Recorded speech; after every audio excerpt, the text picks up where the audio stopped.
আপনি কি জানেন বাংলাদেশে অবৈধ মোবাইল ফোন আসা নিষেধ? ইতিমধ্যেই আপনারা জানেন বাংলাদেশে মোবাইল বিক্রি করার দোকান কিন্তু বন্ধ করে দিয়েছে। আপনার হাতে থাকা স্মার্টফোনটি বৈধ কিংবা নাকি অবৈধ সেটি আপনি কিভাবে চেক করবেন? কিংবা যদি অবৈধ হয়ে থাকে তাহলে আপনি কিভাবে আপনার হাতে থাকা মোবাইল ফোনটিকে কিভাবে বৈধ করবেন? আপনি প্রথমে চলে যাবেন আপনার স্মার্টফোনের ডায়াল প্যাড অপশনে, যেখান থেকে আপনি কাউকে কল করেন। এখানে এসে আপনি ডায়াল প্যাডটাকে টাচ করবেন।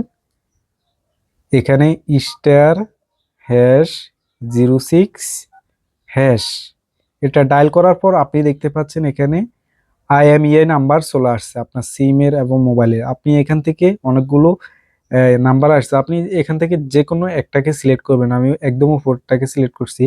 উপরেরটা সিলেক্ট করে আমি এখান থেকে কপি করব। আপনি লিখে এরপরে লিখেও রাখতে পারেন, স্ক্রিনশটও রাখতে পারেন।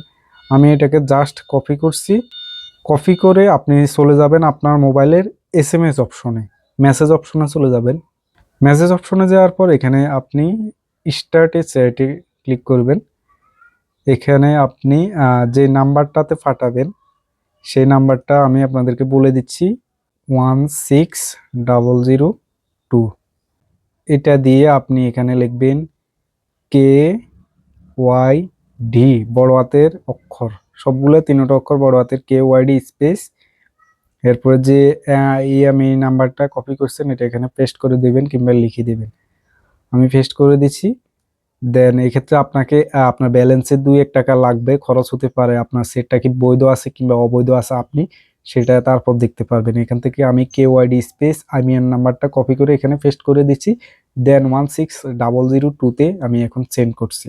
দেখতে পাচ্ছেন ফিডটি এসএমএস এ কিন্তু দিয়ে দিচ্ছে ডিভাইসটি ইআইএমএ বিটিআরসি ডাটাবেজে পাওয়া গেছে। তাহলে এই ফোনটি, আমার হাতে থাকা ফোনটি কিন্তু বৈধ।